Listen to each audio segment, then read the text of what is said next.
আসসালামু আলাইকুম। Welcome to my channel dream chapters by Moni. শুরু করতে যাচ্ছি আমি তো ভালোবাসি তোকে।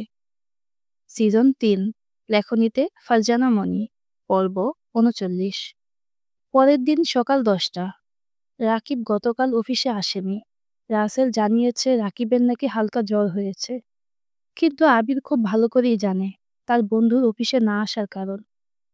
সকালবেলা অফিসে ঢুকেই রাকিবকে নিজের কেবিনে ডেকেছে আবির।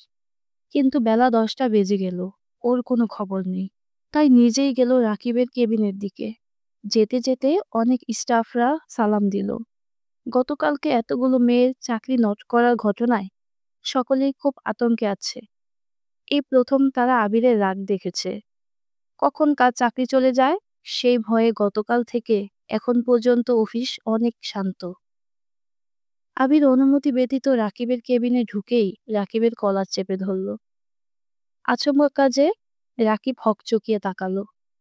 অতঃপর ভয় পাওয়ার অভিনয় করে বুকে থুতু দিয়ে বলল, কিরে, সকালবেলা বউয়ের হাতের কফির সাথে কি ম্যানাজ গুলিয়ে খেয়েছিস?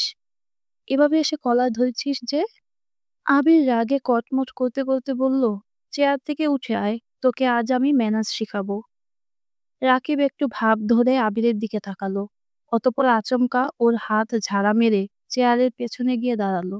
আর হাসতে হাসতে বলল, মেঘবতী কি দিয়া পিটাইছে রে দোস্ত? তোর কি ক্ষোভ লাগছে? ওর কথা শুনে আবির আরো রেগে গেল। ধাওয়া করলো রাকিবকে ধরতে। রাকিব ও আবির পুরো কেবিনে ছোটাছুটি করছে। আবির বারবার বলছে রাকিবকে দাঁড়াতে, কিন্তু রাকিব ছোটাছুটি করে পুরো কেবিন এলোমেলো করে ফেলেছে। কেবিনের মধ্যে এত গোলমালের শব্দ পেয়ে একজন স্টাফ গিয়ে রাসেলকে খবর দিল। অন্য কারো কেবিনের ভেতরে ঢোকার সাহস নেই। রাসেল এসেই রাকিবের কেবিনে ঢুকে দেখল পুরো রুম কাগজপত্রে ছড়িয়ে ছিটিয়ে আছে। রাসেলকে দেখা মাত্র রাকিব ওর পেছনে গিয়ে দাঁড়ালো। হাঁপাতে হাঁপাতে আবিরকে বলল, এবার থাম ভাই, আমাদের বয়স হয়েছে। এই বয়সে এত ছোটাছুটি শরীরের জন্য ক্ষতিকর। আবির দাঁতে দাঁত পিষে বলল, সেটা তোর আগে মনে ছিল না? তুই তো শালা হিটলারের ছোট ভাই। এই বয়সে আমার সংসার ভাঙার শখ হয়েছিল, তাই না? রাসেলের পেছনে দাঁড়িয়ে রাকিব দাঁত কেলিয়ে হেসে বলল, তোর সংসার ভাঙবো না রে ভাই। বউ রাগ করে আর যাইব কই? বাপের বাড়ি তো এটাই। ওর কথা শুনে আবির তেলবেগুনে জ্বলে উঠে বলল, আমার বউ রাগ করে বাপের বাড়ি যাওয়া লাগে না। সে আমার খেয়ে আমার পরে আমার রুমে থেকেই আমার উপর লাঠি ঘুরাতে পারে। ওর কথা শুনে না চাইতেও রাসেল ফিক করে হেসে দেয়। বিপদ বুঝতে পেরে ঠোঁটে আঙুল দিয়ে বলল, সরি দোস্ত, হাসতে চাইনি কিন্তু বেরিয়ে গেছে। আবির রাগে কটমট করতে করতে বলল, তুই সামনে থেকে সর। আগে তোর পেছনেরটার ব্যবস্থা করি, পরে তোকে দেখে নেব। রাকিব রাসেলের কানের সামনে মুখ নিয়ে ফিসফিসিয়ে বলল, এবার বাঁচিয়ে দে ভাই, তোদের শুক্রবারে ১ কাপ রং চা ট্রিট দেব। রাসেল কপাল কুঁচকে বলল, তুই আর মানুষ হলি না, ছোট লোকি কারবার করা বন্ধ কর। ভালো কিছু ট্রিট দে, তাহলে বাঁচিয়ে দেব। আবির আবারও তেড়ে আসতে চাইল। ঠিক তখনই রাকিব রাসেলের পেছনে দাঁড়িয়ে রাসেলকে অনবরত বলতে লাগলো, দোস্ত, তোরে কাচ্চি খাওয়াবো, তাও এই যাত্রায় বাঁচিয়ে দে। রাসেল এবার দাঁত কেলিয়ে সন্তুষ্টিপূর্ণ হাসল। অতঃপর আবিরের দিকে তাকিয়ে বলল, সাইরা দে বন্ধু, ও আমাদের বন্ধু মানুষ, তাই একটু দুষ্টুমি করছে। আবির এবার গম্ভীর মুখে রাসেলের দিকে তাকিয়ে বলল, ছাড়তে পারি, শর্ত আছে। রাসেল ও রাকিব চোখ বড় বড় করে তাকিয়ে আশ্চর্য কণ্ঠে প্রশ্ন করল, কি? আবির চোখ মুখ কুঁচকে রেখেই বলল, ওরে বল শুক্রবারে তোর সাথে আমাকে এবং তানবীরকে ট্রিট দিতে। এমনিতেও বউয়ের রাগ ভাঙাতে গিয়ে অনেক এনার্জি ওয়েস্ট হয়েছে। রাকিব এবার দাঁত কেলিয়ে হেসে দিয়ে বলল, আচ্ছা। বলে রাকিব এসে নিজের চেয়ারে বসতে চাইল। তখনই আবির ওর এক হাত পেছনে মুচড়ে ধরে পিঠে কয়েকটা হালকা পাতলা ঘুষি বসিয়ে দিল। রাকিব যতটুকু ব্যথা পেয়েছে তার চেয়ে বেশি চিৎকার দিল আর অনবরত বলতে লাগলো, জীবনেও এমন কাজ করব না বন্ধু, এবারের মতো সাইরা দে। ওর কাণ্ডে রাসেলের মায়া হলো, তাই আবিরের থেকে রাকিবকে ছাড়িয়ে নিল। আবির এবার শান্ত হয়ে রাকিবের বিপরীত চেয়ারে বসলো। পাশে গিয়ে বসলো রাসেল। এবার রাকিব নিজেও হাত পা ঝাড়তে ঝাড়তে চেয়ারে গিয়ে বসলো। অতঃপর আবিরকে প্রশ্ন করলো, বাড়ির এখন খবর কি? মেঘবতীর রাগ কমেছে? আবির শক্ত চোখে তাকিয়েই বলল, কমেছে, কিন্তু অনেক কষ্টে। রাকিব আর রাসেল হাসলো। আবির তাকাতেই ওদের হাসি নিভে গেল। এবার রাসেল আবিরের উদ্দেশ্যে বলল, তোর ছেলে মেয়ের খবর কি? দুজনেই দেশের বাহিরে। ছেলে ফিরে আসতে এখনো অনেক সময় বাকি, কিন্তু মেয়ে ফিরে আসার কথা আর কয়েক মাস পরেই। রাকিব ভ্রু কুঁচকে বলল, ফিরে আসার কথা মানে কি? তুই তো আগের বার বলেছিলি ওর মাস্টার্স কমপ্লিট হলেই চলে আসবে। হ্যাঁ বলেছিলাম, কিন্তু আহিয়া সেদিন ফোন দিয়ে বলতেছে ও নাকি আরো বছরখানেক লন্ডনে থাকতে চায়। রাসেল আগ্রহী কণ্ঠে জিজ্ঞেস করলো, কেন? তেমন কোনো কারণ জানায়নি, বলেছে আরো কয়েকদিন পরে জানাবে। ছেলে মেয়ে বড় হয়েছে, তারা তাদের সময় মতো আমাদের কারণ জানাবে। আমি তাদের জোর করতে চাই না।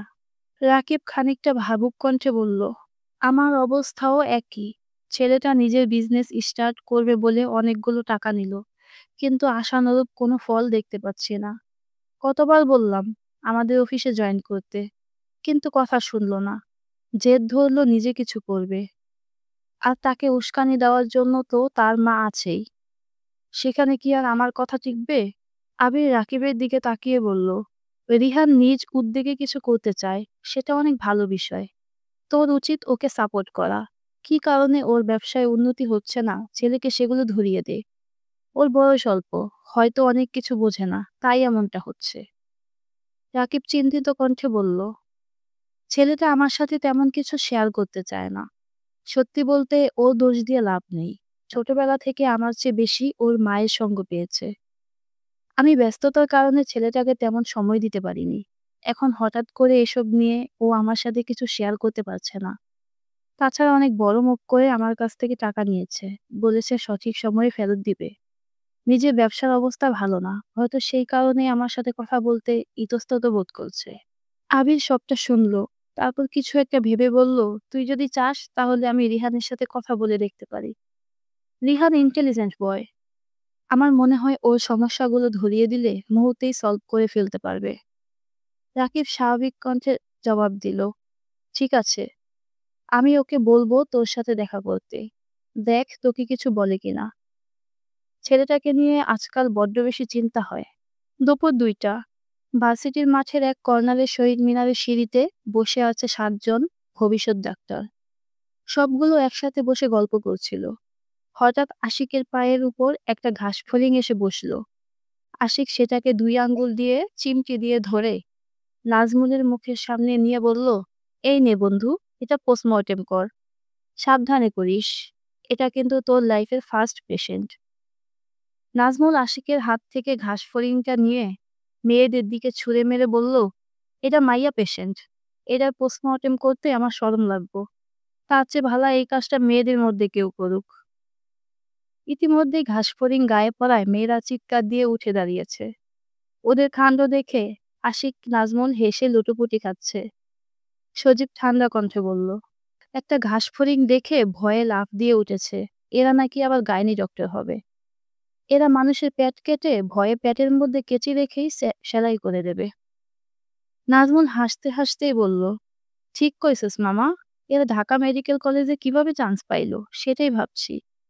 ওর কথা শুনে শোভা তেড়ে এসে বলল, এই নাজমুল্লাহ, একদম আমাদের এবিলিটি নিয়ে প্রশ্ন তুলবি না। আমরা লেখাপড়ায় যথেষ্ট ভালো, তাই চান্স পেয়েছি। শোভার কথা শুনে নাজমুল হাসতে হাসতে সিঁড়িতে শুয়ে পড়ল। ওকে দেখে মনে হচ্ছে কোনো হাসির কৌতুক শুনেছে। অতঃপর পেটে হাত দিয়ে হাসতে হাসতে বলল, বোন, চাপা মারা বন্ধ কর। যারা একটা ঘাসফড়িং দেখে ওমাগো বলে চিৎকার দেয়, তাদের এবিলিটি নিয়ে আমরা কিছুই বলতে চাই না। ফ্রিদা কিছু বলবে, তার আগেই লক্ষ্য করলো একটু দূরে রিহানের মতো কাউকে দেখা যাচ্ছে। রিহান একটা ছেলের সাথে কথা বলছে। ফ্রিদা চোখ ছোট ছোট করে তাকিয়ে জুইকে বলল, জুই, ওটা রিহান ভাইয়া না? এখন থেকে প্রতিদিন গল্প দেওয়া হবে। আশা করছি আগের মতো এখনো তোমরা প্রতিদিন সন্ধ্যায় অ্যাক্টিভ থাকবে।